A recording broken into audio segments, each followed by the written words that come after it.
Hello and welcome to this presentation on India's sovereign credit rating, what, why, and how, in which we'll cover what India's sovereign credit rating is, what it means, where it is placed, and how we can improve it, and how much does it matter. So let's move.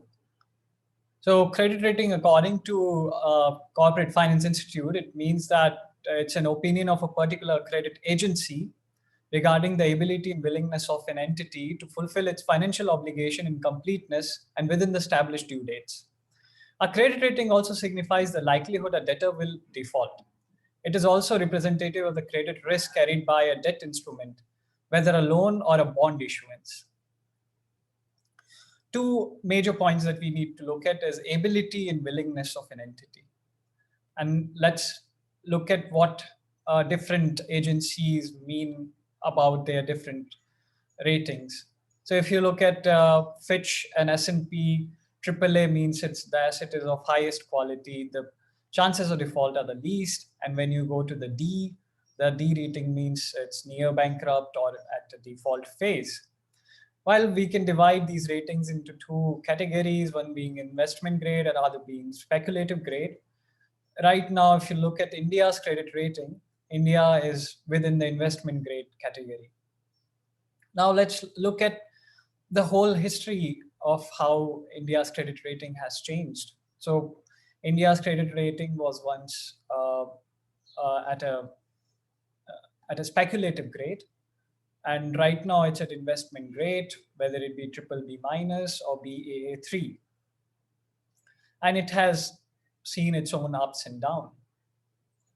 But having looked at it, let's look at the figure 2 on the right side, where you can see that its peers, something of the comparable GDP, those who are at the third largest economy in terms of purchasing power parity. So China's credit rating, if you look at it, was also lower when it came in third. And India's credit rating is also low, but not for any other country. So what's the reason why India and China are behind in credit rating while being equal to other countries in purchasing power parity? One reason which is being proposed by CEA or economic survey, so to say, is that there is some inherent bias against emerging economies in the world.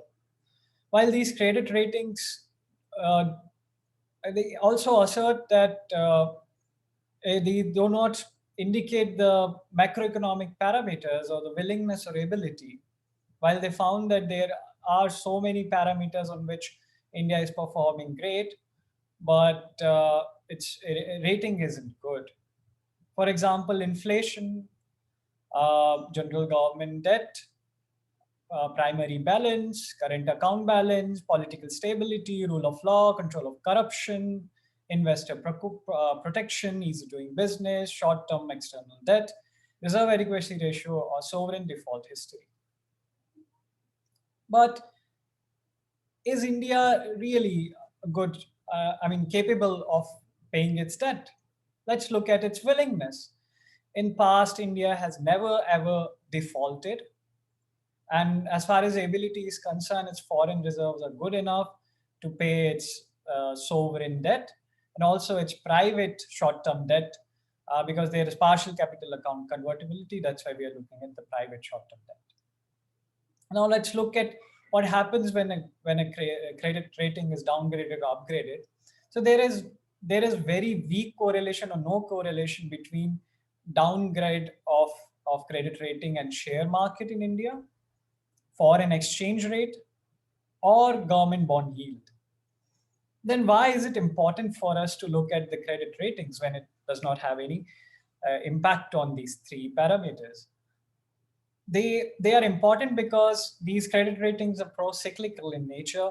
They may affect equity and debt foreign portfolio investments of developing countries and may worsen the crisis. Now let's look at what can India do or what should India do. Should India tighten its purse string to so as to get a better credit rating? And the answer is clearly no. There is a weak or no correlation with credit rating and fiscal deficit, as was found. India should go ahead with counter-cyclical policies, and debt sustainability is required that can be achieved if growth is more than the interest. And asset creation should be the priority as it creates intergenerational benefits. What should credit rating agencies do? And they should definitely reflect on macroeconomic indicators. It should also be transparent in how it calculates the credit rating.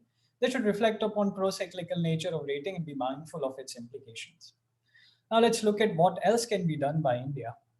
So India should be transparent with its data and reflect upon the true fiscal deficit. India needs to work on this regulatory framework. One scam after another leads to bad perception and poor ratings.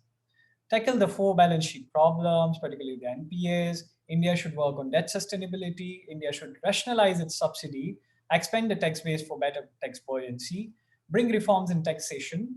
Land, labor, and agricultural reform are long overdue. Strictly follow FRBM mechanism in controlling fiscal deficit in time to come, improve ease of doing business, promote expansion of MSME, incentivize investment in India, focus on creating human capital and capitalize on demographic dividend.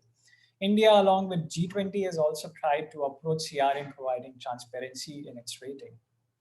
Thank you.